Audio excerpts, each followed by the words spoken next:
Okay, welcome back. We're at step 9, part 9, I guess. Part 9? Yeah, that's right.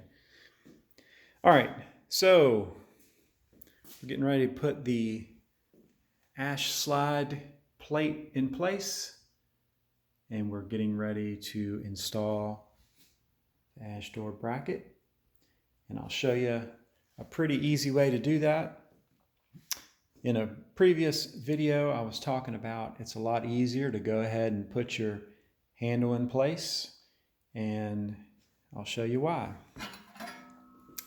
All right, so what we're going to do, we're just going to rest this on the end of the 6-inch tube.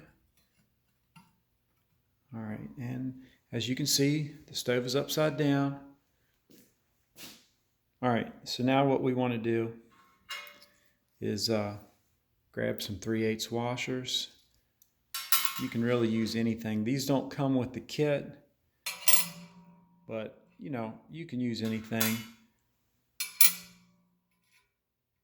And what this is going to allow for is expansion, heat, and if you have any kind of too much of a gap, it's sort of a non-issue, because once you start getting a little bit of ash in the bottom from this running, if you do have a little bit too much of a gap, the ash will make it up quick enough. All right, so I know that might not make sense right now, but once you get these things together and get them running, it makes a whole lot more sense. All right, so here's your ash door bracket. We're just gonna rest this on top.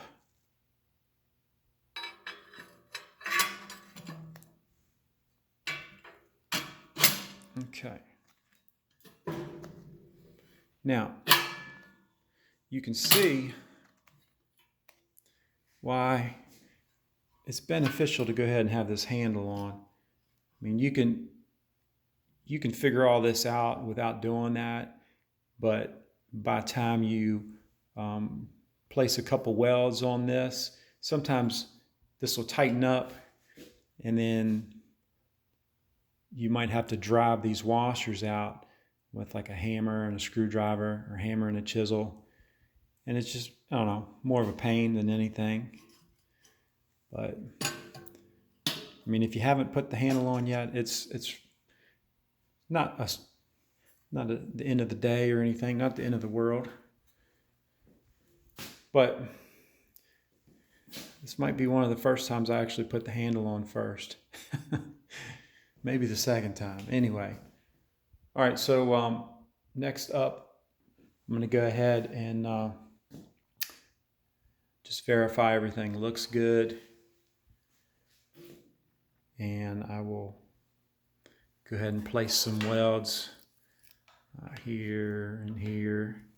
You don't need to really weld this ash door bracket fully. You don't have to put like a full weld or anything. I just normally do maybe a 1/2 inch of weld, 1/2 inch of weld, maybe a little bit in the middle here. And then I will generally, on the back side, I will generally put, maybe one on the corner and a little bit in the middle. All right, we're getting closer to flipping this thing right side up. More in a bit.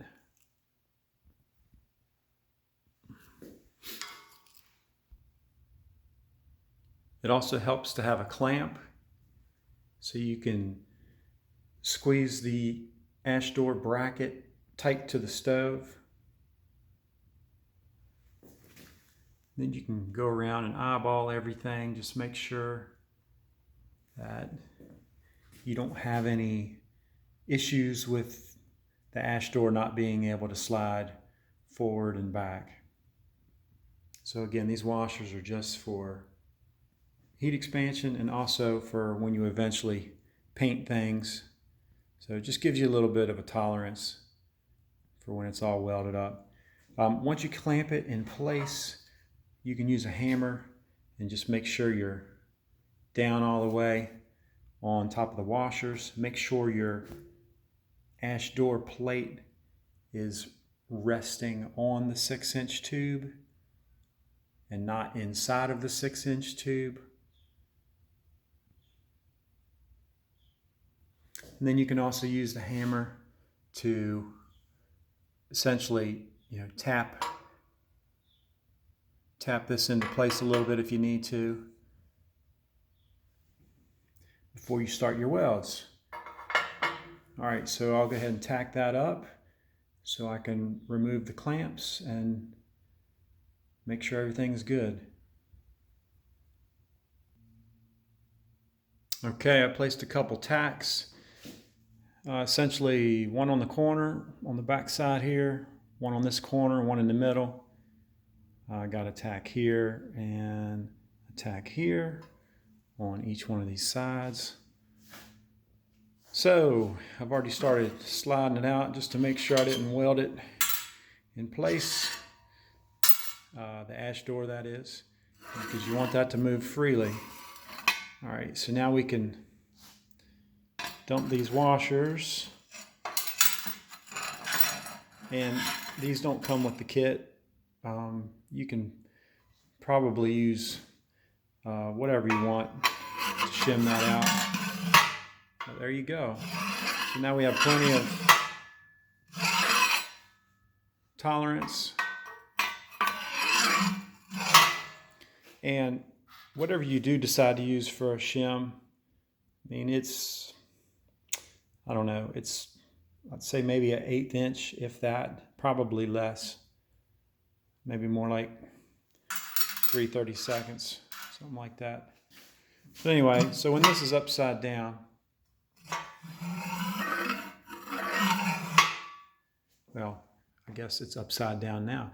When it's right side up, if you do have any issues with where you have it, maybe you set it too high or whatever, where you have too much of a gap, as long as it's not too much of a gap, you're all right, because this will fill with ash as you're burning, and it'll pretty much seal itself as you're going.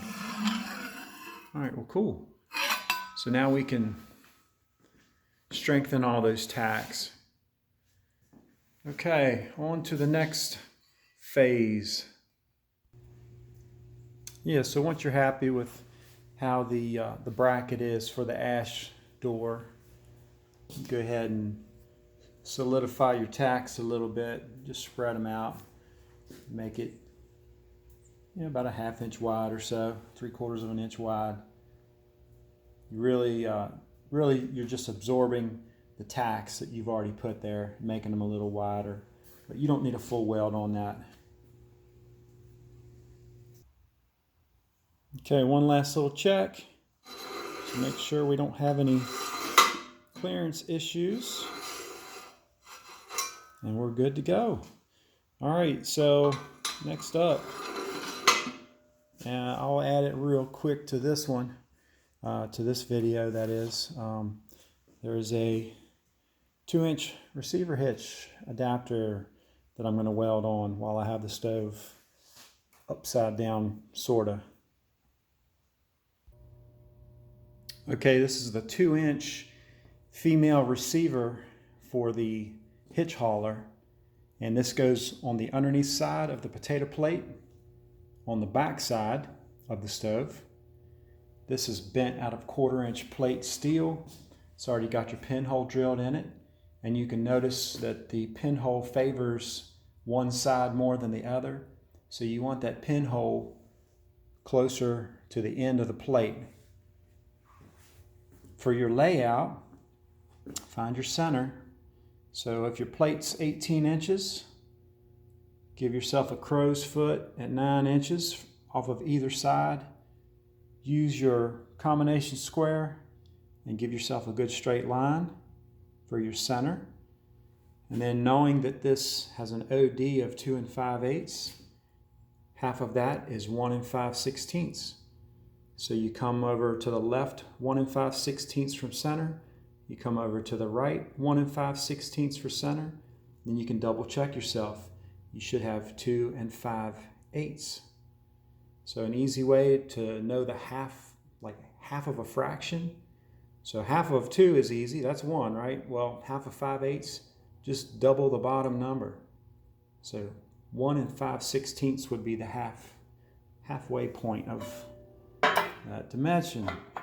It's just a real easy little trick for fractions. Anyway, this is probably way more detailed than a lot of people will build their stove, but I'm particular at some things and not particular at others, and there's people that are way more particular, and that's the great thing about the kit. You can build it however you want.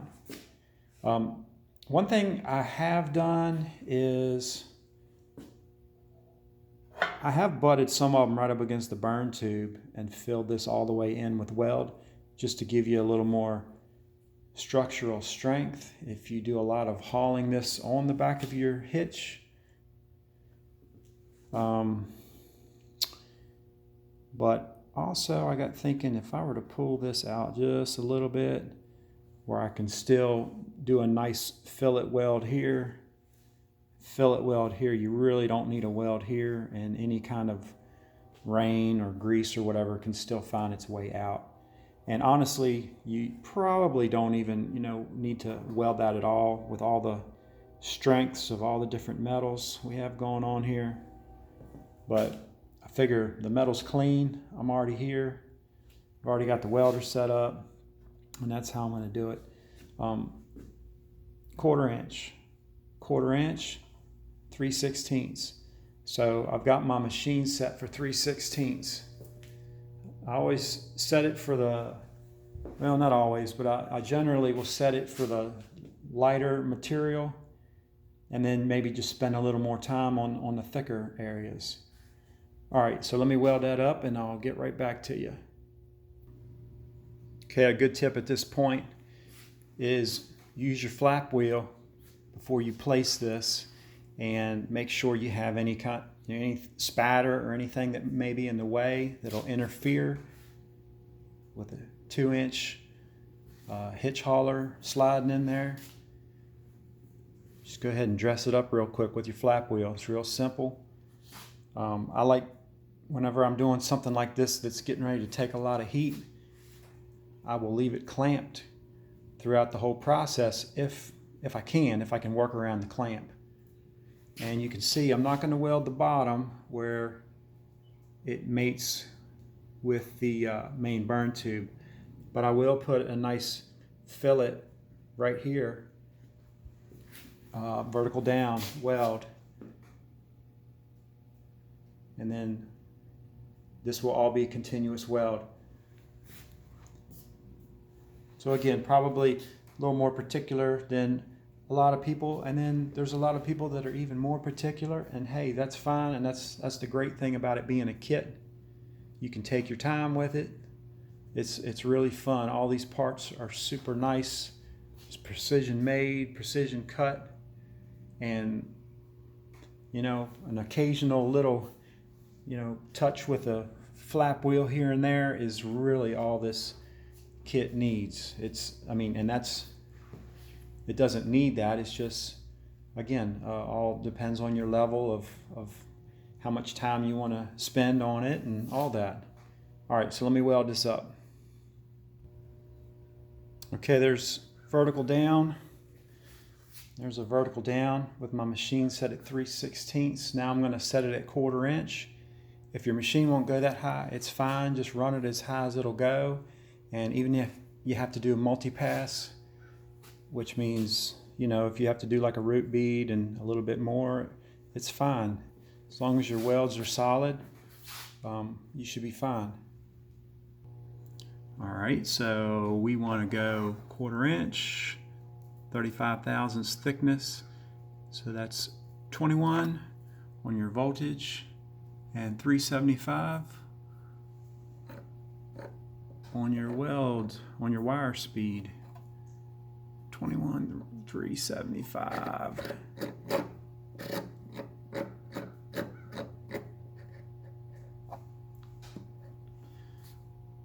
All right, and I am running at 25 cubic feet per hour. If you're looking at the outside of the gauge there on the black, 25.